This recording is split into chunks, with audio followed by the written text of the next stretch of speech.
بسم اللہ الرحمن الرحیم الحمد للہ رب العالمین والصلاة والسلام علی سید المرسلین والعاقبۃ للمتقین۔ نماز اسلام کا ایک بہت اہم رکن ہے۔ اللہ تعالیٰ کی یاد اور اللہ تعالیٰ سے تعلق قائم کرنے کا بہت بڑا ذریعہ ہے۔ نبی اکرم صلی اللہ علیہ وسلم نے نماز کو اپنی آنکھوں کی ٹھنڈک قرار دیا۔ نماز کا وقت ہوتا تو آپ صلی اللہ علیہ وسلم حضرت بلال رضی اللہ تعالی عنہ کو ان الفاظ کے ساتھ آذان دینے کا حکم فرماتے: اقم الصلاۃ یا بلال ارحنا بہا، اے بلال ہمیں نماز سے راحت پہنچاؤ۔ ابو داؤد کی روایت ہے۔ نماز کو رسول اکرم صلی اللہ علیہ وسلم نے جنت میں جانے کی ضمانت قرار دیا۔ حضرت ربیعہ بن کعب اسلمی رضی اللہ تعالی عنہ رسول اللہ صلی اللہ علیہ وسلم کی خدمت میں حاضر رہتے اور نبی صلی اللہ علیہ وسلم کے لیے وضو کا پانی اور دوسری چیزیں لایا کرتے تھے۔ ایک مرتبہ آپ نے خوش ہو کر فرمایا: ربیعہ مانگو، کیا مانگتے ہو؟ حضرت ربیعہ رضی اللہ تعالی عنہ نے عرض کیا: یا رسول اللہ صلی اللہ علیہ وسلم، جنت میں آپ کا ساتھ چاہتا ہوں۔ آپ نے فرمایا: تو پھر سجدوں کی کثرت سے میری مدد کرو۔ یہ صحیح مسلم کی روایت ہے۔ یعنی اگر تمہارے نامہ اعمال میں سجدے زیادہ ہوئے تو میرے لیے تمہاری سفارش کرنا آسان ہو جائے گا۔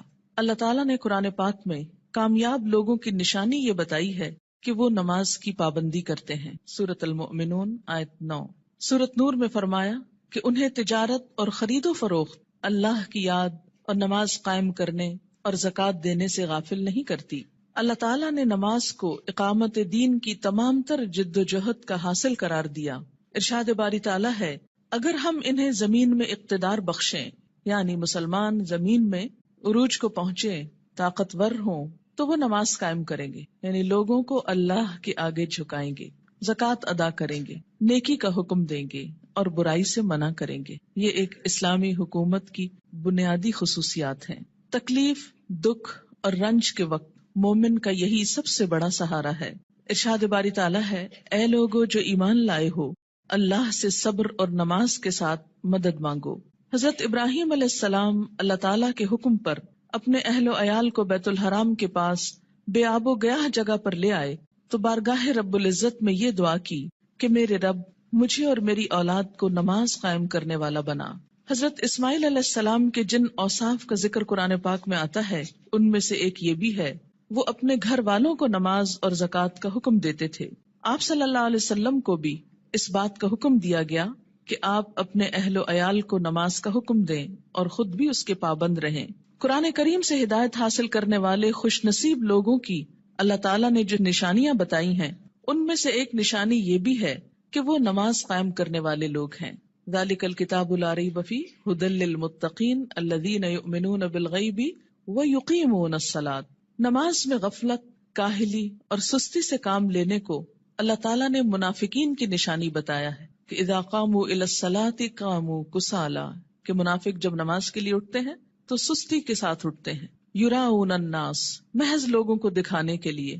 ولا یذکرون اللہ الا قلیلا، اور اللہ کو بہت کم ہی یاد کرتے ہیں، یعنی ان کو نمازوں میں بھی خدا یاد نہیں آتا۔ سورۃ ماعون میں اللہ تعالیٰ نے ان نمازیوں کے لیے ہلاکت اور تباہی بتائی جو نماز کے معاملے میں غفلت اور بے پرواہی سے کام لیتے ہیں۔ فویل للمصلین الذین هم عن صلاتهم ساہون۔ قرآن پاک میں اللہ تعالیٰ نے اقوام کی تباہی اور ہلاکت کا اصل سبب ترک نماز بتایا۔ ارشاد باری تعالیٰ ہے: اللہ کے فرما بردار بندوں کے بعد ایسے نالائق لوگ ان کے جانشین ہوئے جنہوں نے نماز کو ضائع کیا اور دنیا کے مزے اڑانے میں لگ گئے۔ ایسے لوگ عنقریب گمراہی کے انجام سے دوچار ہوں گے، یعنی دنیا میں بھی اس کا نقصان اٹھائیں گے اور آخرت میں بھی خسارے میں مبتلا ہوں گے۔ قیامت کے روز جہنمیوں کا ایک گروہ جہنم میں جانے کا ایک سبب یہ بیان کرے گا کہ لم نک من المصلین، ہم نماز پڑھنے والوں میں سے نہ تھے۔ حالت امن ہو یا حالت خوف، گرمی ہو یا سردی، تندرستی ہو یا بیماری، حتیٰ کہ جہاد و قتال کے موقع پر عین میدان جنگ میں بھی یہ فرض ساقط نہیں ہوتا۔ رسول اکرم صلی اللہ علیہ وسلم 5 فرض نمازوں کے علاوہ نماز تہجد، نماز اشراق، نماز چاشت، تحیت الوضو، تحیت المسجد کا بھی اہتمام فرماتے تھے۔ اور پھر خاص خاص مواقع پر اپنے رب کے حضور توبہ استغفار کے لیے نماز ہی کو ذریعہ بناتے، یعنی صلاۃ توبہ. خسوف ہو یا کسوف یعنی سورج گرہن اور چاند گرہن تو مسجد تشریف لے جاتے، زلزلہ یا آندھی آتی تو مسجد تشریف لے جاتے، طوفان باد و باران ہوتا تو مسجد تشریف لے جاتے، فاقے کی نوبت آتی تو مسجد تشریف لے جاتے، کوئی پریشانی اور تکلیف ہوتی تو مسجد تشریف لے جاتے، سفر سے واپسی ہوتی تو پہلے مسجد تشریف لے جاتے پھر گھر پلٹتے، بارش نہ ہوتی تو بھی نماز ادا کرتے. گویا ہر غم، دکھ اور تکلیف کے موقع پر نماز. آج ہم میں سے بہت سے لوگ طرح طرح کے وظائف کرنے کے لیے گھنٹوں خود کو وقف کرتے ہیں، لیکن 2 رکعت نماز ان پر بہت بھاری ہوتی ہے. حیات طیبہ کے آخری دنوں میں بیماری کی حالت میں بھی نبی صلی اللہ علیہ وسلم کو جس چیز کی سب سے زیادہ فکر تھی وہ نماز تھی. وفات مبارک سے چند یوم قبل تیز بخار کی وجہ سے آپ پر غنودگی کی حالت طاری تھی. عشاء کے وقت آنکھ کھلی تو سب سے پہلے یہ سوال کیا، کیا لوگوں نے نماز پڑھ لی ہے؟ یعنی سب سے زیادہ جس بات کی فکر تھی وہ کیا؟ نماز. عرض کیا گیا نہیں، آپ ہی کا انتظار ہے. سرور عالم صلی اللہ علیہ وسلم نے پھر اٹھنا چاہا تو بے ہوش ہو گئے. جب آنکھ کھلی تو زبان مبارک سے پھر وہی الفاظ نکلے، کیا لوگوں نے نماز پڑھ لی ہے؟ عرض کیا گیا نہیں، آپ ہی کا انتظار ہے. تیسری مرتبہ اٹھنے کی کوشش میں پھر غشی طاری ہو گئی. افاقہ ہونے پر ارشاد فرمایا، ابو بکر نماز پڑھائیں. وفات مبارک سے چند لمحے پہلے آپ نے امت کو جو آخری وصیت فرمائی وہ یہ تھی، الصلاۃ الصلاۃ وما ملکت ایمانکم، یعنی مسلمانوں نماز نماز اور اپنے غلاموں کا ہمیشہ خیال رکھنا. یعنی ایک طرف حقوق اللہ اور دوسری طرف حقوق العباد. بندوں میں سے سب سے زیادہ محروم مخلوق غلام. نماز بذات خود جتنی اہم ہے، طریقہ نماز بھی اسی قدر اہم ہے. نماز کے بارے میں حکم صرف یہی نہیں کہ اسے ادا کرو، بلکہ حکم یہ بھی ہے کہ اس طرح ادا کرو جس طرح مجھے ادا کرتے دیکھتے رہے ہو. ایک حدیث مبارک میں کچھ یوں آتا ہے کہ قیامت کے روز حقوق اللہ میں سے سب سے پہلے نماز کا حساب لیا جائے گا. جس کی نماز درست طریقے سے پڑھی گئی ہوگی وہ کامیاب و کامران ہوگا، اور جس کی نماز بگاڑی گئی ہوگی وہ ناکام و نامراد ہوگا. اس سے کیا پتہ چلتا ہے کہ قیامت کے روز صرف یہی نہیں پوچھا جائے گا کہ نماز پڑھی یا نہیں، بلکہ یہ بھی دیکھا جائے گا کہ کس طریقے سے پڑھی، کیا اس میں ان تمام امور کا لحاظ رکھا گیا جن کی پابندی ضروری تھی، سنت کے مطابق تھی یا نہیں. اس سے یہ اندازہ لگانا مشکل نہیں کہ ادائیگی نماز کے ساتھ ادائیگی نماز کا طریقہ بھی بہت ضروری ہے. جو مسائل آگے بیان کیے جائیں گے وہ کسی خاص فقہی مسلک کو سامنے رکھ کر نہیں، اور نہ ہی کسی مسلک کو صحیح یا غلط ثابت کرنے کے لیے یہ مجموعہ مرتب کیا گیا ہے، بلکہ پیش نظر صحابہ کرام کا وہ طریقہ ہے جس میں ایک صحابی حضرت حذیفہ رضی اللہ تعالی عنہ نے ایک آدمی کو نماز پڑھتے دیکھا جو رکوع اور سجود پورے نہیں کر رہا تھا.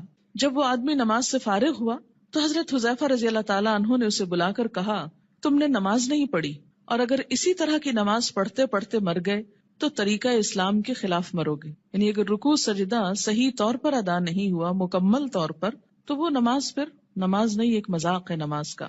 ایک دوسرے صحابی حضرت عبداللہ بن عباس رضی اللہ تعالی عنہ نے ایک شخص کو نماز عید سے پہلے نفل پڑھتے دیکھا تو اسے منع کیا. وہ کہنے لگا، اللہ تعالیٰ مجھے نماز پڑھنے پر عذاب نہیں کرے گا.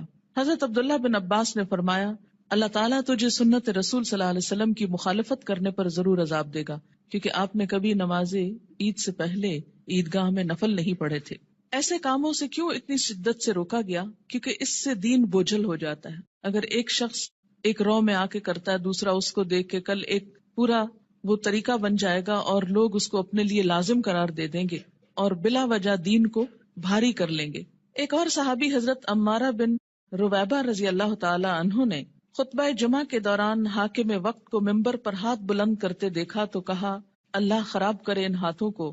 میں نے رسول اللہ صلی اللہ علیہ وسلم کو دیکھا ہے کہ اس سے زیادہ نہ کرتے تھے. یعنی جمعے کے خطبے کا بھی ایک خاص سٹائل ہونا چاہیے، اور اپنی انگشت شہادت سے اشارہ کیا کہ انگلی سے زیادہ آپ خطبے کے دوران ہاتھوں کو نہیں اٹھاتے تھے. آج آپ دیکھیے سنت کی جو مخالفت ہوتی ہے تو اس کا نتیجہ کیا نکلا ہے کہ لوگ دین سے ہی بھاگنا شروع ہو گئے، کیونکہ بتانے والوں کا انداز اور سٹائل اور بیٹھنا اور گفتگو کرنا یہ سب کچھ دین کے یا حق میں جاتا ہے یا خلاف جاتا ہے. سنت رسول صلی اللہ علیہ وسلم سے محبت کا یہی جذبہ ہم سب کا مذہب ہے، اور اسی جذبے کے تحت یہ احادیث پیش کی جا رہی ہیں۔ صحابہ کرام کے مذکورہ بالا طرز عمل سے یہ بھی معلوم ہوتا ہے کہ جن مسائل کو ہم فروعی، اختلافی اور غیر اہم سمجھتے ہوئے نظر انداز کر دیتے ہیں، صحابہ کرام کے نزدیک ان کی کتنی اہمیت تھی۔ حقیقت یہ ہے کہ جو شخص رسول اللہ صلی اللہ علیہ وسلم کے اس فرمان مبارک سے آگاہ ہے، من رغب عن سنتی فلیس منی، یعنی جس شخص نے میری سنت اختیار کرنے سے گریز کیا وہ مجھ سے نہیں، وہ کسی بھی سنت کو معمولی اور غیر اہم سمجھ کر نظر انداز کرنے کی جسارت نہیں کر سکتا۔ ہمارے ہاں یہ ٹرینڈ بہت عام ہو گیا ہے کہ جو تو قرآن میں لکھا ہے یا جو فرض کے درجے میں ہے وہ تو ہم کر لیں، اور سنت وہ تو معمولی چیز ہے، کوئی فرض تھوڑی ہے۔ اور ہم نے دیکھا ہے سعودی عرب میں لوگ ایسا نہیں کرتے اور فلاں ملک کے لوگ ایسا نہیں کرتے۔ تو یاد رکھیے کہ ہمارے لیے نہ سعودی عرب کے لوگ کوئی مثال ہیں اور نہ کسی اور ملک کے، ہمارے لیے تو مثال 1400 سال پیچھے جاتی ہے نبی اکرم صلی اللہ علیہ وسلم کی ذات میں۔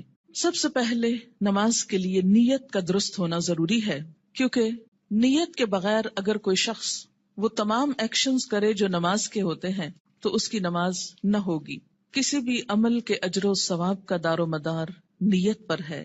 حضرت عمر بن خطاب رضی اللہ تعالی عنہ کہتے ہیں، میں نے رسول اللہ صلی اللہ علیہ وسلم کو فرماتے ہوئے سنا کہ اعمال کا دار و مدار نیت پر ہے، ہر شخص کو وہی ملے گا جس کی اس نے نیت کی، لہٰذا جس نے دنیا حاصل کرنے کی نیت سے ہجرت کی اسے دنیا ہی ملے گی، جس نے کسی عورت سے نکاح کرنے کی غرض سے ہجرت کی اسے عورت ہی ملے گی، بس مہاجر کی ہجرت کا صلہ وہی ہے جس کے لیے اس نے ہجرت کی۔ یعنی ہجرت جیسا بڑا نیکی کا کام بھی زیادہ فائدہ مند نہیں اگر اللہ کے لیے نہ ہو۔ فتنہ دجال سے بھی بڑا فتنہ دکھاوے کی نماز ہے، دکھاوے کی نماز۔ عن ابی سعید رضی اللہ عنہ قال خرج علینا رسول اللہ صلی اللہ علیہ وسلم ونحن نتذاکر المسیح الدجال فقال الا اخبرکم بما هو اخوف علیکم عندی من المسیح الدجال فقلنا بلا یا رسول اللہ صلی اللہ علیہ وسلم قال الشرک الخفی ان یقوم الرجل فیصلی فیزید صلاته لما یرى من نظر رجل رواہ ابن ماجہ۔ حضرت ابو سعید رضی اللہ عنہ کہتے ہیں کہ ہم مسیح دجال کا ذکر کر رہے تھے، اتنے میں رسول اللہ صلی اللہ علیہ وسلم تشریف لائے اور فرمایا، کیا میں تمہیں دجال کے فتنے سے زیادہ خطرناک بات سے آگاہ نہ کروں؟ ہم نے عرض کیا، ضرور یا رسول اللہ صلی اللہ علیہ وسلم۔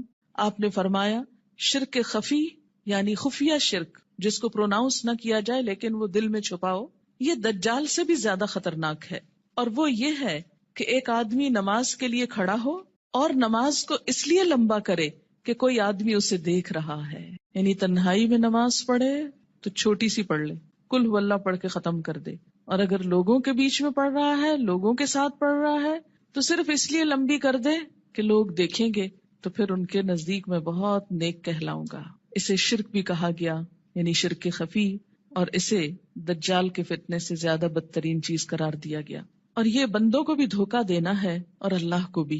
منافقین کی ایک صفت ہم نے قرآن پاک میں پڑھی تھی کہ یخادعون اللہ والذین آمنوا، یعنی اپنے ساتھ والوں کو دھوکہ دینے کی بات ہے نا، کہ وہ سمجھیں گے کہ میں اتنا اچھا نمازی ہوں جبکہ ہوں نہیں، تنہائی میں پڑھوں تو کچھ اور پڑھتا ہوں۔ وما یخدعون الا انفسهم، ایسے لوگ محض اپنے آپ ہی کو دھوکہ دیتے ہیں۔ تو جیسی ہم اکیلے میں پڑھتے ہیں ویسی اگر سب کے سامنے پڑھ لیں گے تو کوئی ہم کو نہیں مارے گا، ہو سکتا ہے کوئی نوٹس بھی نہ کر رہا ہو ہم کیا کر رہے ہیں، کسی کو اتنی فرصت کہاں کہ وہ سب اپنے کام چھوڑ کے صرف یہ دیکھے کہ اس کی نماز کتنی لمبی اور چھوٹی۔ یہ محض شیطان کا خیال ہوتا ہے جو ہمارے نیک عمل کو بھی برباد کر دیتا ہے۔ دکھاوے کی نماز شرک ہے۔ ان شداد ابن اوس رضی اللہ عنہ قال سمعت رسول اللہ صلی اللہ علیہ وسلم یقول من صلی یرائی فقد اشرک ومن صام یرائی فقد اشرک ومن تصدق یرائی فقد اشرک، رواہ احمد۔ حضرت شداد بن اوس رضی اللہ عنہ کہتے ہیں، میں نے رسول اللہ صلی اللہ علیہ وسلم کو فرماتے ہوئے سنا ہے، جس نے دکھاوے کی نماز پڑھی اس نے شرک کیا، جس نے دکھاوے کا روزہ رکھا اس نے شرک کیا، جس نے دکھاوے کا صدقہ کیا اس نے شرک کیا۔ اسے احمد نے روایت کیا ہے۔ نماز کی فرضیت۔ نماز اسلام کا دوسرا اہم رکن ہے۔ عن ابن عمر رضی اللہ عنہما قال قال رسول اللہ صلی اللہ علیہ وسلم بنی الاسلام علی خمس شہادت اللہ الہ الا اللہ وان محمدن رسول اللہ واقام الصلاۃ وایتاء الزکاۃ والحج وصوم رمضان رواہ البخاری۔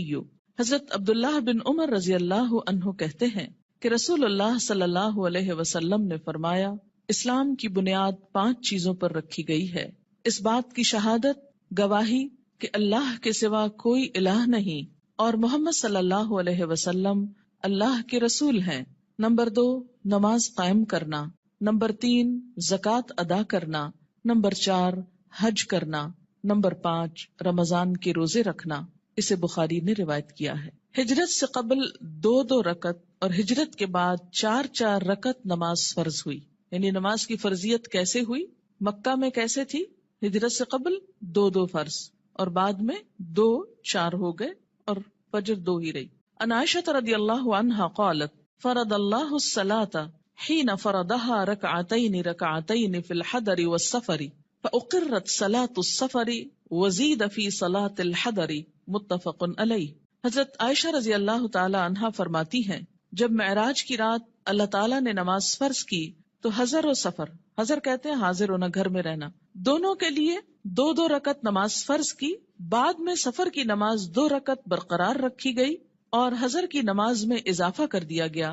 اسے بخاری اور مسلم نے روایت کیا ہے۔ نماز کی فضیلت، روزانہ باقاعدگی سے 5 نمازیں ادا کرنے سے تمام صغیرہ گناہ معاف ہو جاتے ہیں۔ عن ابی ہریرہ رضی اللہ عنہ قال قال رسول اللہ صلی اللہ علیہ وسلم ارأیتم لو ان نہرا بباب احدکم یغتسل فیہ کل یوم 5 ما تقول ذلك یبقی من درنہ قالوا لا یبقی من درنہ شیئا قال فذلك مثل الصلوات الخمس یمحو اللہ بها الخطایا متفق علیہ۔ حضرت ابو ہریرہ رضی اللہ تعالی عنہ کہتے ہیں، رسول اللہ صلی اللہ علیہ وسلم نے فرمایا، تمہارا کیا خیال ہے اگر تم میں سے کسی کے دروازے پر نہر بہتی ہو اور وہ اس نہر میں ہر روز 5 مرتبہ نہائے تو کیا اس کے بدن پر کوئی میل کچیل باقی رہ جائے گا؟ صحابہ کرام نے عرض کیا، نہیں، کسی قسم کا میل کچیل باقی نہیں رہے گا۔ آپ صلی اللہ علیہ وسلم نے فرمایا، یہی 5 نمازوں کی مثال ہے، اللہ تعالیٰ ان نمازوں کے ذریعے گناہ مٹا دیتا ہے۔ اسے بخاری اور مسلم نے روایت کیا ہے۔ یاد رکھیے کہ کچھ گناہ ایسے ہوتے ہیں کہ جن کو نیکیاں مٹاتی چلی جاتی ہیں۔ ان الحسنات یذہبن السیئات، اس میں کیا چیز آتی ہے؟ مثلا آپ کے ہاتھوں کو ڈسٹ اور چھوٹی موٹی گندگی لگ جاتی ہے کام کرتے ہوئے، جب آپ پانی سے دھوتے ہیں تو وہ ڈسٹ خود بخود بہہ جاتی۔ کچھ چکنائی وغیرہ کے داغ ایسے ہوتے ہیں کہ جو صرف پانی سے نہیں دھلتے، اس کے لیے آپ کو صابن استعمال کرنا پڑتا ہے۔ کچھ داغ ایسے ہوتے ہیں پینٹ وغیرہ کے کہ جو صرف پانی اور صابن سے نہیں دھلتے، ان کے لیے آپ کو مخصوص قسم کا سولوشن استعمال کرنا ہوتا ہے جو ان دھبوں کو دور کر دے۔ اسی طرح روحانی نجاستیں اور گناہ، ان کی بھی کچھ قسمیں ایسی ہیں کہ جو خود بخود نیکیوں سے مٹتی چلی جاتی ہیں، کچھ کے لیے عبادات کفارے کا ذریعہ بنتی ہیں، لیکن کچھ گناہ ایسے ہیں کہ جن کے داغ بہت سخت ہیں اور ان کے لیے خصوصی عمل، توبہ، استغفار، ان گناہوں کا کفارہ اور مداوع ضروری ہوتا ہے۔ جب تک ان پہ مثلاً حد جاری نہ ہو جائے یا کفارہ نہ دے دیا جائے یا بطور خاص اس کی توبہ اور اصلاح نہ کر لی جائے تو وہ گناہ معاف نہیں ہوتے۔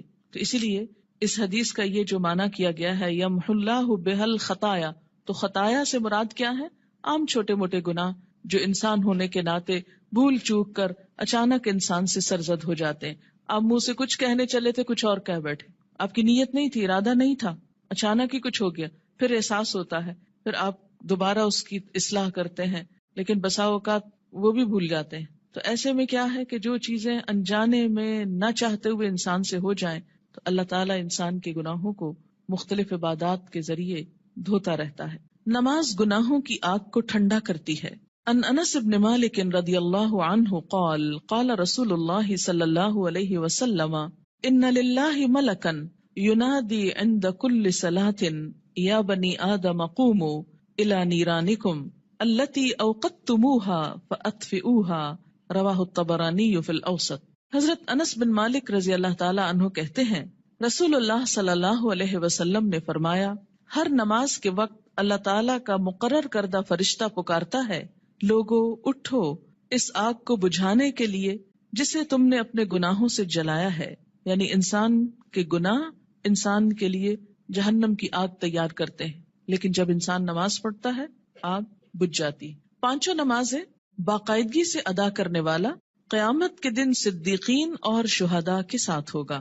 ان عمر ابن مرۃ الجہنی رضی اللہ عنہ قال جاء رجل الى النبی صلی اللہ علیہ وسلم فقال یا رسول اللہ ارأیت ان شہدت ان لا الہ الا اللہ وانک رسول اللہ وصلیت الصلوات الخمس وادیت الزکاة وصمت رمضان وقمته فممن انا قال من الصدیقین والشہداء رواہ ابن حبان. حضرت عمر بن مرہ جہنی رضی اللہ تعالی عنہ کہتے ہیں کہ ایک آدمی نبی اکرم صلی اللہ علیہ وسلم کی خدمت میں حاضر ہوا اور عرض کیا یا رسول اللہ بتائیے اگر میں گواہی دوں کہ اللہ کے سوا کوئی الہ نہیں، آپ اللہ کے رسول ہیں، اور 5 نمازیں ادا کروں، زکوٰۃ دوں، رمضان کے روزے رکھوں اور رمضان میں قیام بھی کروں یعنی تراویح بھی پڑھوں، تو میرا شمار کن لوگوں میں ہوگا؟ آپ صلی اللہ علیہ وسلم نے ارشاد فرمایا صدیقین اور شہداء میں. اسے ابن حبان نے روایت کیا ہے. یعنی فرائض کا پورا کرنے والا بلند درجے رکھتا ہے، الا یہ کہ وہ بندوں کے حقوق میں ایسی کمی کرے کہ جس سے اس کے فرائض کا اجر بھی ختم ہو جائے. رات کی تاریکی میں مسجد میں آنے والے نمازیوں کے لیے قیامت کے دن مکمل نور کی خوشخبری ہے. ان بریدہ رضی اللہ عنہ ان النبی صلی اللہ علیہ وسلم قال بشر المشائین فی الظلم الى المساجد بالنور التام یوم القیامہ رواہ ابو داود والترمذی. حضرت بریدہ رضی اللہ تعالی عنہ روایت کرتے ہیں کہ نبی اکرم صلی اللہ علیہ وسلم نے فرمایا اندھیرے میں مسجدوں کی طرف چل کر جانے والوں کو قیامت کے دن مکمل روشنی کی خوشخبری دے دو. یہ تو آپ سب جانتے ہیں نا کہ حشر کے میدان میں بہت اندھیرا ہوگا، لیکن کچھ لوگوں کے پاس نور ہوگا، کچھ کے پاس ہوگا پھر چھین لیا جائے گا منافقوں سے. اور یہ نور کون سا نور ہوگا؟ انسان کے اپنے اعمال کا. اور اس نور کو بڑھانے والی چیز نماز ہے، اور خصوصاً رات کے اندھیرے میں مسجد جانے والوں کے لیے خوشخبری ہے. عورتوں کے لیے گھر میں ہی یہ نماز پڑھنے کا اجر ہے، اور اگر وہ مسجد نہیں بھی جا پاتی تو انشاءاللہ پابندی سے نماز ادا کرنے کی صورت میں وہ اس اجر سے محروم نہیں رہیں گی. نور کی وہ دعا بھی سکھائی گئی نا کہ ربنا اتمم لنا نورنا، اللہ ہمارا نور ہم پہ مکمل کر دے. کہ حشر کے میدان میں یہ دعا مانگیں گے اہل ایمان اس پریشانی سے کہ کہیں ان کا نور ان سے چھین نہ لیا جائے. مسجد میں آنے والے نمازی اللہ کے ملاقاتی ہیں جن کی اللہ تعالیٰ عزت فرماتا ہے. وَأَن سلمان رضی اللہ عنہ ان النبی صلی اللہ علیہ وسلم قال من تودأ فی بیتہ فاحسن الوضوء ثم اتى المسجد فهو زائر اللہ وحق علی المزور ان یکرم الزائر رواہ الطبرانی. حضرت سلمان رضی اللہ تعالی عنہ سے روایت ہے کہ نبی اکرم صلی اللہ علیہ وسلم نے فرمایا جس نے اپنے گھر میں اچھی طرح وضو کیا اور پھر مسجد میں آیا وہ اللہ کا ملاقاتی ہے، اور میزبان کے لیے ضروری ہے کہ وہ اپنے ملاقاتی کی عزت کرے.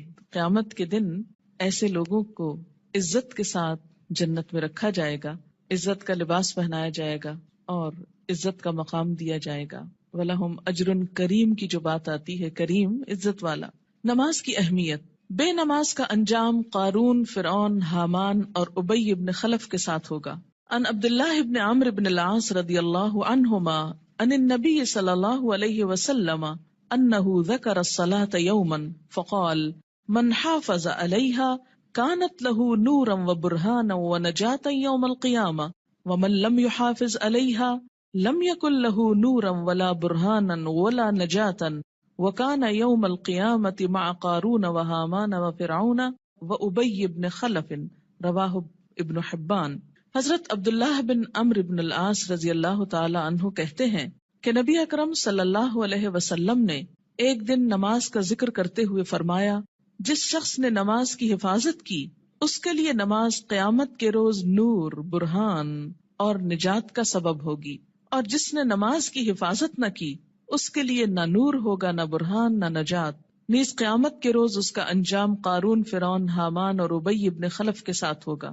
اسے ابن حبان نے روایت کیا ہے. یہاں پر نماز کی حفاظت کا ذکر ہے، پابندی وقت بھی مراد ہے، رکوع اور سجود وغیرہ کی حفاظت بھی، اپنے دل اور خیالات کی حفاظت بھی، طہارت کی حفاظت بھی.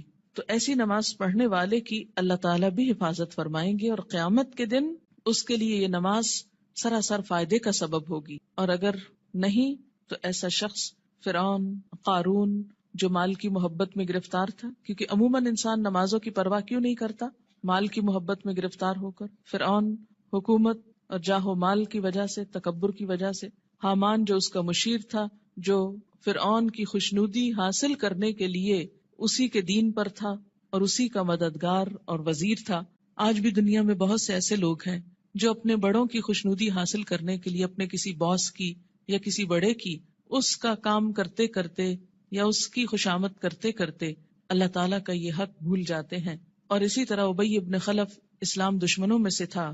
یعنی ایسا شخص جو نماز کی حفاظت نہ کرے، پھر اسے صدیقین اور شہداء کے ساتھ ہونے کی بجائے ایسے مجرموں کے ساتھ رکھا جائے گا. اسلام اور کفر کے درمیان حد فاصل نماز ہے. عن جابر رضی اللہ عنہ قال قال رسول اللہ صلی اللہ علیہ وسلم بین الرجل و بین الشرک والکفر ترک الصلاۃ، رواہ مسلم. حضرت جابر رضی اللہ عنہ سے روایت ہے کہ رسول اللہ صلی اللہ علیہ وسلم نے فرمایا، آدمی اور شرک یا کفر کے درمیان حد فاصل ترک نماز ہے. یعنی نماز کا پڑھنا یا چھوڑنا اس کو ایک طرف یا دوسری طرف لے آتا ہے. اسے مسلم نے روایت کیا ہے. مثلاً ایک شخص مسلمان ہے، اسلام کی حفاظت میں ہے، یہ حفاظت جو ہے یہ نماز کے ساتھ ہے، یا یوں کہیے کہ نماز ہی کی یہ باؤنڈری. جب کوئی شخص نماز نہیں پڑھتا، اس عہد کو توڑتا ہے، تو وہ کٹ جاتی ہے ڈور جس سے وہ محفوظ تھا، اور اس کے بعد وہ اسلام کی حدوں سے نکل کر کفر کے قریب ہو جاتا ہے یا اس میں داخل ہو جاتا ہے. 10 برس کی عمر میں اگر بچہ نماز کا عادی نہ بنے تو اسے مار کر نماز پڑھوانی چاہیے، یعنی سختی کی جا سکتی ہے. عن عمرو بن شعیب عن ابیہ عن جدہ رضی اللہ عنہما قال قال رسول اللہ صلی اللہ علیہ وسلم مروا اولادکم بالصلاة وهم ابناء 7 سنین واضربوهم علیہا وهم ابناء 10 سنین وفرقوا بینہم فی المضاجع، رواہ ابو داود. حضرت عمر اپنے باپ شعیب سے اور شعیب اپنے دادا عبداللہ بن عمرو بن عاص سے روایت کرتے ہیں کہ رسول اللہ صلی اللہ علیہ وسلم نے فرمایا، جب تمہارے بچے 7 برس کے ہو جائیں تو انہیں نماز پڑھنے کا حکم دو. جب 10 برس کے ہو جائیں اور نماز باقاعدگی سے نہ پڑھیں تو نماز پڑھانے کے لیے انہیں مارو. نیز 10 برس کی عمر کے بچوں کو علیحدہ علیحدہ بستروں پر سلاؤ. اسے ابو داؤد نے روایت کیا ہے. 10 سال کی عمر تک بچے کی عادتیں پختہ ہو جاتی. اگر اس عمر میں والدین کچھ محنت کر لیں، تکلیف کر لیں، تو باقی زندگی میں پھر آسانی ہو جائے گی، کیونکہ والدین سے پوچھا جائے گا بچوں کی تربیت کے بارے میں. قرآن پاک میں اللہ تعالیٰ فرماتے ہیں، یا ایھا الذین آمنوا قوا انفسکم واہلیکم نارا، اے لوگو جو ایمان لائے ہو، بچاؤ اپنے آپ کو اور اپنے اہل و عیال کو آگ سے. ہم سمجھتے ہیں ایمان اور آگ، ہم نے تو کلمہ پڑھ لیا، ہمیں آگ کیوں چھوئے گی؟ اللہ تعالیٰ ایمان والوں ہی سے فرما رہے ہیں کہ اپنے آپ کو اور اپنے بچوں کو، بیوی کو، گھر والوں کو، اہل و عیال کو آگ سے بچاؤ. یعنی ان کی اسلامی خطوط پر تربیت کرو تاکہ وہ اللہ کے بندے بن کر زندگی بسر کر سکیں. اگر کوئی شخص اس سلسلے میں کوتاہی کرتا ہے تو اس سے پوچھ ہوگی. بہرحال یہاں 7 برس کی عمر سے نماز کی ابتدا کا حکم. اس سے پہلے بچوں کو تکلیف نہیں دینی چاہیے. اگر خود شوق سے کچھ کرتے ہیں، مثلاً ماں نماز پڑھی، ساتھ آ کے سجدے کرتے ہیں، بیٹھ جاتے ہیں، تو ٹھیک ہے، لیکن 7 سال سے پہلے انہیں تکلیف نہیں دینی چاہیے. اس میں ضرور کوئی حکمت ہوگی کہ 7 سال ہی، کیونکہ اس وقت تک بچہ اپنے کام بہت سے خود کرنے کا عادی ہو جاتا ہے، اہل ہو جاتا ہے. 7 سال کے کم عمر بچے کو مثلاً 6 سال میں آپ کو ہاتھ بھی دھلانے ہیں، آپ کو منہ بھی دھلانا ہے، تو ماؤں کے لیے ایک بہت تکلیف ہو جاتی. لیکن عام طور پر 7 سال کا بچہ اپنے یہ کام خود کو واش کر سکتا ہے، خود کو صاف کر سکتا ہے، نہا سکتا ہے، وضو کر سکتا ہے. تو 7 سال کی عمر میں ابتدا کی جائے اور 3 سال تک نرمی سے اسے نماز کا عادی بنایا جائے. جب 10 سال کا ہو جائے تو پابندی شروع کرا دی جائے، اور اب اگر پابندی نہ کرے تو سختی کی جائے. لیکن انشاءاللہ جو 7 سال سے ابتدا کرا دے گا اس کو 10 سال میں سختی کی ضرورت نہیں رہے گی، اور اس میں آپ پھر تدریج سے کام لے سکتے ہیں. مثلا میں نے اپنے بچوں کے ساتھ یہ کیا کہ ان کو جو 7ویں سال کی جو برتھ ڈے آپ سیلیبریٹ کرتے ہیں تو کیک کھلانے کی بجائے بٹھا کے یہ بتایا کہ نماز کتنی امپورٹنٹ ہے، اور آج سے تم 7 سال کے ہو گئے ہو اور ہم سب مل کر مغرب کی نماز پڑھیں گے. میں نے یہ نہیں کہا کہ تم پڑھو، بلکہ ہم پڑھیں گے، اور ساتھ کھڑے ہو کر وضو کروایا، ساتھ کھڑے ہو کر نماز پڑھائی. اس سے بچے کو کچھ بھی مشکل نہیں ہوئی. نماز سے پہلے وضو ایک مشکل کام ہوتا ہے، جو وہ مرحلہ پار کر جائے اس کے لیے اگلا مرحلہ آسان ہو جاتا ہے. تو مائیں اگر وضو کرتے وقت تھوڑا سا وقت 5-7 منٹ لگائیں اور ساتھ وضو کرائیں، اس سے وضو کی بھی اصلاح ہوگی انشاءاللہ، کہ دیکھا جائے گا کہ وہ اپنے کپڑے تو نہیں بھگو رہے یا باتھ روم تو نہیں بھگو رہے. کیونکہ بہت دفعہ دیکھنے میں آتا ہے اب تک کہ بچے تو کیا، بڑے بڑے میچور لوگ جب کسی واش روم سے نکلتے ہیں تو سارا واش روم یوں لگتا ہے جیسے کوئی نہا کے نکلا ہو یہاں سے. کبھی سمجھ نہیں آئی کہ اس قدر پانی گرانے کی، کہ جو سنک سے باہر زمین پر بھی پورا پھیل جائے اور کپڑے بھی اور سب کچھ گندا کرے، اس کی آخر کیا وجہ ہے اور اس کی ضرورت کیا ہے. جب ہم وضو کرتے ہیں تو نہاتے تو نہیں ہیں، لیکن منظر باتھ روم میں نہانے کا ہی نظر آتا ہے. خیر، اب دیکھیں کہ بچوں کو جب وضو کرائیں تو اس وقت بھی انہیں بتائیں کہ پانی بہت نہیں استعمال کرنا، اور کس طریقے سے وہ کریں گے. انشاءاللہ اس کا طریقہ آگے پورا آئے گا، آپ اپنا سب چیک کر لیجئے، بچوں کا بھی کر لیجئے. پھر اس کے بعد یہ کہ ساتھ کھڑا کر کے نماز پڑھیں، کیونکہ تنہا نماز پڑھنے میں کوتاہی ہوتی ہے، مشکل لگتی ہے. جب ساتھ ماں ہوتی ہے تو بچے کو بہت ڈھارس ہوتی اور آسانی سے نماز پڑھ لیتا ہے. 1 آدھ مہینہ آپ صرف ایک ہی نماز پڑھائیں، پھر اس کے بعد عصر کی ساتھ شروع کر لیں، پھر ظہر کی کر لیں. ظہر میں اگر صرف فرض بھی پڑھ لیں تو کافی ہے. پھر اسی طرح عشاء پر لے آئیں، پھر فجر پر. 10 سال کی عمر تک اگر وہ اپنی مرضی سے فجر اٹھ کے پڑھ لیتے ہیں تو کوئی بات نہیں، لیکن 10 سال کے بعد پھر فجر سورج نکلنے سے پہلے، اور پھر آہستہ آہستہ سنت کی رغبت بھی. فجر کی تو سنت خیر پڑھی ہی جائے گی، لیکن باقی نمازوں میں آہستہ آہستہ رغبت، حتیٰ کہ جب بالغ ہوں، 12 سال 13 14 مختلف بچوں کی مختلف بلوغت کی عمر ہوتی ہے، تو اس وقت پھر ان کو دین کی ایسی باتیں ساتھ پڑھائیں کہ جس سے ان کے دل میں سنت پڑھنے کی، نفل پڑھنے کی محبت پیدا ہو جائے، اور وہ نماز سے بھاگے نہیں بلکہ نماز سے محبت کرے، ایسی ہی جیسے اللہ کے رسول صلی اللہ علیہ وسلم فرماتے تھے، اٹھو بلال، نماز قائم کرو اور ہمیں راحت پہنچاؤ. کہ نماز ایک خوشی کی خبر بن جائے، نہ کہ ایک پریشانی کی. اور اس میں تھوڑی سی محنت کی ضرورت ہے. اگر کوئی بچہ محنت کے باوجود، کوشش کے باوجود نہ پڑھنے کی طرف آئے تو پھر خصوصی طور پر دعا مانگے، نفل حاجت کے پڑھ کر خصوصی دعا بچے کے لیے مانگے کہ اللہ تعالیٰ اس کے لیے یہ کام آسان کر دے اور اس کے دل میں یہ محبت پیدا کر دے. آپ دیکھیں کہ اگر آپ بچوں کو نماز کا عادی کر دیں گے تو آپ کو کتنا فائدہ ہے کہ ہر نماز میں جب وہ پڑھیں گے ربنا اغفر لی ولوالدی، یعنی ہر نماز کے اندر وہ آپ کے لیے دعائیں کریں گے. ربنا اغفر لی ولوالدی، اللہ مجھ کو معاف کر دے اور میرے والدین کو کر دے. مفت کی دعائیں ملتی جائیں گی ساری زندگی. دنیا سے چلے بھی جائیں تو پیچھے سے بچے دعائیں کریں گے، ورنہ الگ سے کس کو یاد رہتا ہے کہ وہ دعا کرے. اور ایسے ہی بچے پھر ماں باپ کے لیے صدقہ جاریہ ہو جاتے ہیں. صرف نماز عصر کا فوت ہونا ایسا ہے جیسے کسی کا مال اور اہل و عیال لٹ جائے. عن ابن عمر رضی اللہ عنہما قال قال رسول اللہ صلی اللہ علیہ وسلم الذي تفوته صلاة العصر فكأنما وتر اہلہ ومالہ، متفق علیہ.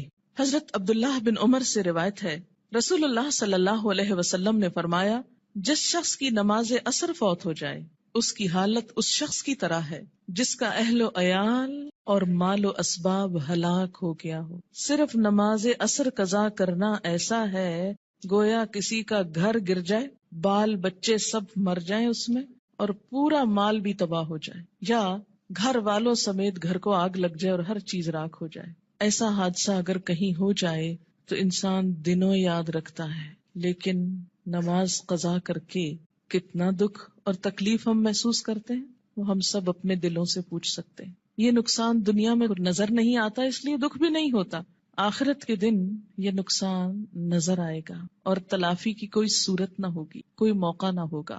اچھا، یہ جو حدیث ہے یہ بخاری اور مسلم نے روایت کی ہے، یعنی متفق علیہ حدیث ہے، یعنی کوئی ایسی کھیل مذاق کی بات نہیں ہے کہ ایسے ڈرا رہے.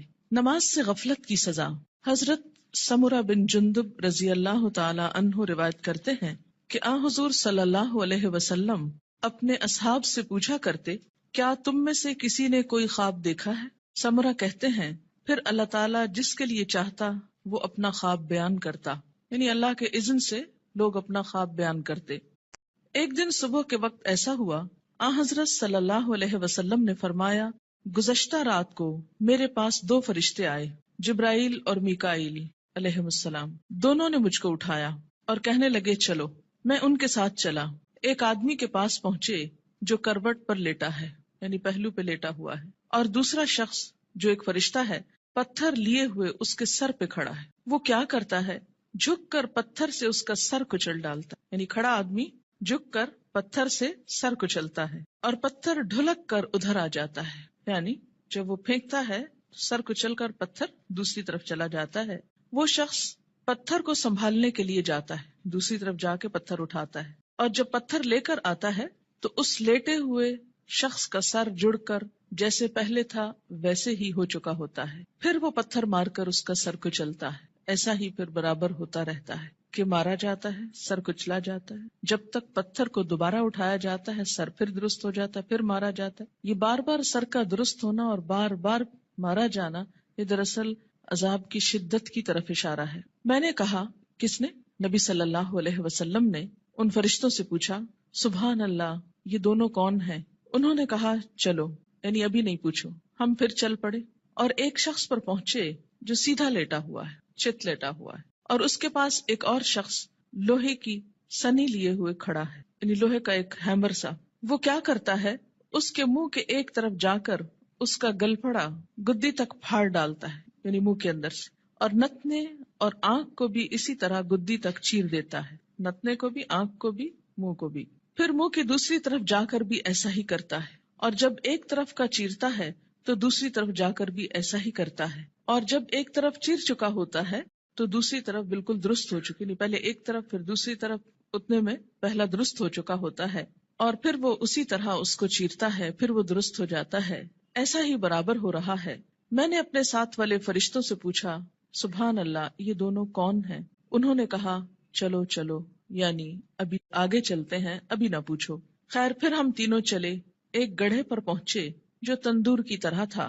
سمرہ بن جندب رضی اللہ تعالی عنہ کہتے ہیں، میں سمجھتا ہوں کہ حضور صلی اللہ علیہ وسلم نے یہ بھی فرمایا، اس تندور میں غل اور شور ہو رہا تھا.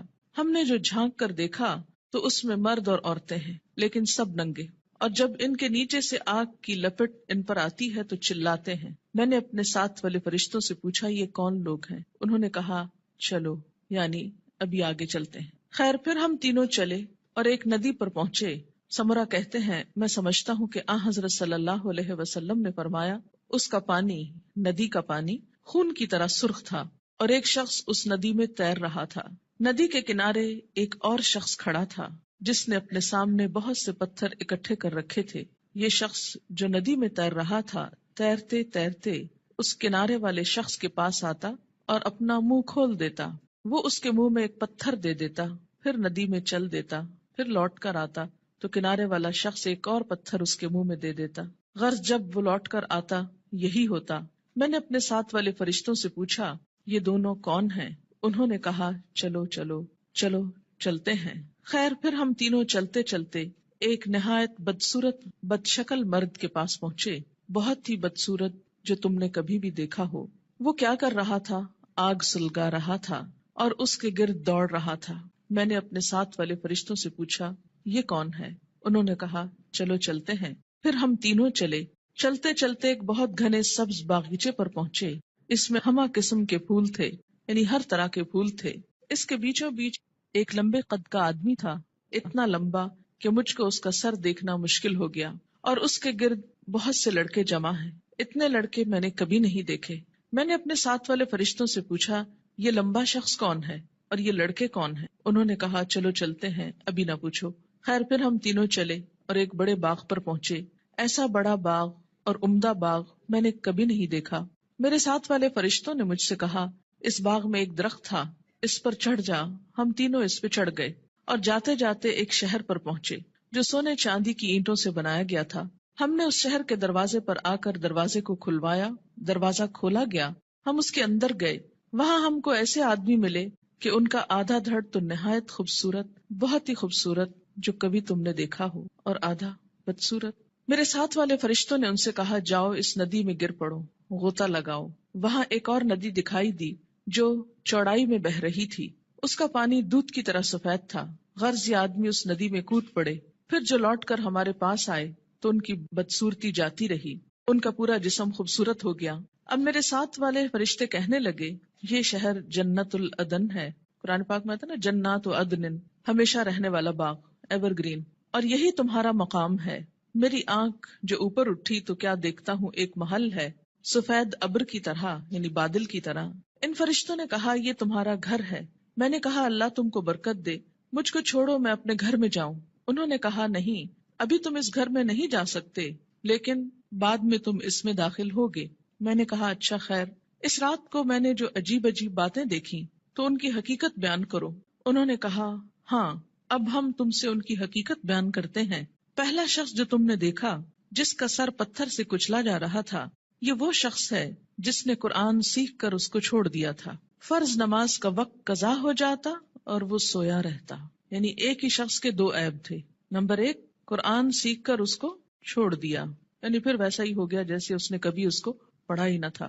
اور دوسرا قصور، فرض نماز کا وقت قضا ہو جاتا اور وہ سویا رہتا، جیسے فجر کے وقت نہ اٹھنا خاص طور پر۔ وہ شخص جس کے گل پھڑے اور نتنے اور آنکھیں گدی تک چیر رہے تھے، وہ دنیا میں کیا کرتا تھا؟ صبح کو گھر سے نکلتے ہی ایک جھوٹی خبر تراشتا، لوگوں سے کہتا، یعنی پھر بیان کرتا، وہ خبر سارے جہان میں پھیل جاتی۔ یعنی مشغلے کے طور پر کیا اس نے کام اپنا رکھا تھا؟ جھوٹی خبر گھڑنا اور اس کو پھیلا دینا، اور وہ سارے جہان میں پھیل جاتی۔ اور ننگے مرد اور عورت جو تم نے تندور میں دیکھے، وہ زنا کرنے والے اور زنا کرنے والیاں ہیں، یعنی وہ مرد اور عورت جن کے ایکسٹرا میرٹل ریلیشنز تھے دنیا میں۔ اور وہ شخص جو ندی میں تیر رہا تھا، اس کے منہ میں پتھر دیے جاتے تھے، یہ سود خور ہے۔ اور وہ بدصورت شخص جو آگ سلگا رہا تھا اور اس کے گرد دوڑ رہا تھا، وہ دوزخ کا داروغہ ہے۔ اس کا نام کیا ہے؟ قرآن پاک میں کیا آتا ہے؟ مالک، مالک نامی۔ لمبا شخص جو باغیچے میں ملا تھا، وہ ابراہیم علیہ السلام پیغمبر ہیں۔ ان کے گرد وہ لوگ ہیں جو اسلام کی فطرت پر مرے، یعنی توحید پر۔ سمرہ کہتے ہیں بعض مسلمانوں نے آپ صلی اللہ علیہ وسلم سے عرض کیا، یا رسول اللہ صلی اللہ علیہ وسلم، اور مشرکوں کے بچے جو نابالغ مرتے ہیں وہ بھی ان میں داخل ہیں؟ آپ نے فرمایا ہاں، مشرکوں کے بچے بھی، کیونکہ ہر بچہ فطرت پر پیدا ہوتا ہے نا، جب تک اس کا شعور اپنا نہیں جاگ جاتا۔ اب رہے وہ لوگ جن کا آدھا دھڑ خوبصورت تھا، آدھا دھڑ بدصورت، یہ وہ لوگ تھے جنہوں نے دنیا میں اچھے اور برے سب طرح کے کام کیے، یعنی کچھ کام ان کے اچھے تھے اور کچھ کام ان کے برے تھے، آدھے خوبصورت آدھے بدصورت۔ جب اس طرح ان کی پہچان ہو جائے گی تو پھر ایک وقت آئے گا کہ ان کو نہلا کر درست کر دیا جائے گا، کیونکہ جنت میں رہنے والا کوئی شخص پھر ہمیشہ کے لیے بدصورت نہیں ہوگا۔ اب دیکھیں کہ دنیا میں اگر کسی کا ناک اس کی پسند کا نہ ہو، یا چہرے پہ داغ ہو، یا کچھ بھی ہو، یا اگر پاؤں خوبصورت نہ ہو، تو کس قدر شرمندگی محسوس کرتا رہتا ہے، احساس کمتری میں مبتلا ہو جاتا ہے۔ جنت میں اگر کچھ عرصہ بھی ایسا لوگوں کے بیچ میں رہنا پڑے کہ آدھا دھڑ خوبصورت ہو اور آدھا بدصورت ہو، تو کس قدر شرمندگی کی بات ہے۔ اس لیے انسان کے جتنے بھی اعمال ایسے ہوں جو بدصورت کرنے والے ہوں، اس کو ان کو چھوڑ کر خوبصورت کی طرف پلٹنے کی ضرورت ہے۔ بخاری کی یہ روایت ہے، طویل روایت، جس کا ایک حصہ فرض نماز کے بارے میں ہے۔ یاد رکھیے، انبیاء علیہم السلام کی خواب وحی کا ایک ذریعہ ہوتا ہے، اور یہ خواب آپ صحابہ کے بیچ میں بیان کر رہے ہیں اور سکھانے کا ایک طریقہ ہے۔ انبیاء علیہم السلام کو وحی بسا اوقات خواب میں بھی آتی۔ حضرت عائشہ رضی اللہ تعالی عنہا کا بیان ہے کہ نبی صلی اللہ علیہ وسلم پر وحی آنے کی ابتدا ہی سچے خوابوں سے ہوئی تھی۔ انبیاء علیہم السلام کے خواب بھی سچے ہوتے ہیں، اور خواب میں بھی جو سین ان کو دکھائے جاتے ہیں، جو باتیں ان کو دکھائی جاتی ہیں، وہ بالکل سچ ہوتی ہیں، حقیقت۔ تو یہاں پر آپ صلی اللہ علیہ وسلم کو بذریعہ خواب دکھایا گیا کہ ایک شخص ہے جس کا سر پتھر سے کچلا جا رہا ہے اور پھر ٹھیک ہو جاتا، اور پھر اب آپ دیکھیے کہ جو شخص قرآن یاد کر کے بھلا دیتا ہے، ایک تو حافظ کا انجام بتایا گیا۔ میں آپ لوگوں کو یہ نصیحت کروں گی کہ جب تک بچوں کا اپنا رجحان نہ ہو، اپنا شوق نہ ہو، خدا کے لیے ان کو حفظ نہ کرائیں۔ کیوں؟ اس لیے کہ وہ ماں باپ کے کہنے میں آ کے کر تو لیتے ہیں، لیکن بعد میں اس کی حفاظت نہیں کرتے۔ ماں باپ کیوں اتنا اصرار کرتے ہیں ان کو حفظ کرانے پر؟ ریسنٹلی مجھے کسی نے بتایا کہ وہ خود نماز نہیں پڑھتے لیکن بچوں کو حفظ کرانے کا بہت شوق رکھتے ہیں۔ میں نے کہا ایسی بھی کیا بات ہوئی؟ اس لیے کہ وہ یہ چاہتے ہیں کہ بچے ان کو بخشوا سکیں، بچے حافظ بن جائیں اور ماں باپ کی بخشش کرا سکیں۔ تو جہاں اپنی بخشش کے لیے خود تو نماز پڑھی نہ جائے لیکن بچوں کو حافظ بنا دیا جائے، تو وہ بچے بھی کتنا یاد رکھیں گے، اور باپ کو سوتے دیکھے ساری زندگی تو وہ کتنی نماز پڑھیں گے اور کتنا قرآن پڑھیں گے تو اللہ ہی جانتا ہے۔ اللہ تعالیٰ یخرج الحی من المیت و یخرج المیت من الحی، زندہ سے مردہ اور مردہ سے زندہ کو نکالتا ہے، بے عمل سے باعمل بچے کو پیدا کر سکتا ہے، یہ اس کی شان ہے. لیکن ہم اپنی کوششوں کو بھی دیکھیں کہ ہم کیا کر رہے ہیں. اور اس میں فرض نماز پڑھے بغیر سو جانا میں فجر کی نماز بھی ہو سکتی ہے اور عشاء بھی ہو سکتی ہے، یا پھر ظہر پڑھے بغیر سو جانا، یا پھر عصر کے لیے اٹھنا ہی نہیں، سوئے چلے جانا. نماز فجر اور عشاء کے لیے مسجد میں نہ آنا نفاق کی علامت ہے. باجماعت نماز نہ پڑھنے والے لوگوں کے گھروں کو رسول اکرم صلی اللہ علیہ وسلم نے جلانے کا ارادہ فرمایا. عن ابی ہریرہ رضی اللہ عنہ قال قال رسول اللہ صلی اللہ علیہ وسلم لیس صلاة اسقل علی المنافقین من الفجر والعشاء ولو يعلمون ما فيهما لآتوهما ولو حبوا لقد هممت ان آمر المؤذن فيقيم ثم آمر رجلا يؤم الناس ثم آخذ شعلا من نار فأحرق على من لا يخرج إلى الصلاة بعد. متفق علیہ. حضرت ابو ہریرہ رضی اللہ تعالی عنہ کہتے ہیں کہ رسول اللہ صلی اللہ علیہ وسلم نے فرمایا، منافقوں پر فجر اور عشاء کی نماز سے زیادہ بھاری کوئی نماز نہیں ہے. اگر انہیں پتا چل جائے کہ دونوں نمازوں کا ثواب کتنا زیادہ ہے تو ان دونوں نمازوں میں ضرور آتے، خواہ گھٹنوں کے بل ہی آنا پڑتا. چل نہ سکتے تو رینگ کر آتے، جیسے بچے رینگتے ہیں، کرال کرتے ہیں، کرال کرتے ہوئے آتے. میں نے ارادہ کیا کہ مؤذن کو حکم دوں وہ اقامت کہے، پھر ایک آدمی کو حکم دوں کہ وہ لوگوں کی امامت کرائے، اور خود آگ کا ایک شعلہ لے کر ان لوگوں کے گھروں کو جلا دوں جو اس آذان اور اقامت کے بعد نماز کے لیے نہیں نکلتے. اسے بخاری اور مسلم نے روایت کیا ہے. خلاف سنت ادا کی گئی نماز قیامت کے روز ناکامی اور نامرادی کا باعث ہوگی. قیامت کے روز حقوق اللہ میں سب سے پہلے نماز کا حساب ہوگا. عن ابی ہریرہ رضی اللہ عنہ قال قال رسول اللہ صلی اللہ علیہ وسلم ان اول ما يحاسب به العبد يوم القيامة من عمله صلاته فإن صلحت فقد أفلح وأنجح وإن فسدت فقد خاب وخسر فإن انتقص من فريضته شيء قال الرب تبارك وتعالى انظروا هل لعبدي من تطوع فيكمل بها من انتقص من الفريضة ثم يكون سائر عمله على ذلك رواه الترمذي. حضرت ابو ہریرہ رضی اللہ تعالی عنہ کہتے ہیں رسول اللہ صلی اللہ علیہ وسلم نے ارشاد فرمایا، قیامت کے روز بندے سے سب سے پہلے جس چیز کا حساب لیا جائے گا وہ اس کی نماز ہے. اگر نماز درست ہوئی تو بندہ کامیاب و کامران ہوگا. درست ہوئی یعنی صحیح طریقے پر ہوئی، مراد سنت کے مطابق. اور اگر نماز خراب ہوئی تو ناکام و نامراد ہوگا. خراب نماز سے مراد کیا؟ پڑھی تو لیکن اس کے جو آداب تھے ان کا لحاظ نہیں رکھا. اس میں طہارت، قبلے کا رخ ہونا، لباس کا درست ہونا، یہ ساری چیزیں آ جاتی. اگر بندے کے فرائض میں کچھ کوتاہی ہو گئی تو اللہ تعالیٰ فرمائیں گے میرے بندے کے نامہ اعمال میں دیکھو کوئی نفل عبادت ہے. یعنی اگر فرض نماز کم ہو گئی تو کہاں سے پوری کی جائے گی؟ نفل سے. اگر فرض زکوٰۃ میں کوئی کمی ہو گئی تو نفل صدقات سے. اسی طرح باقی عبادات میں بھی. پھر اس کے تمام اعمال کا حساب اسی طرح ہوگا.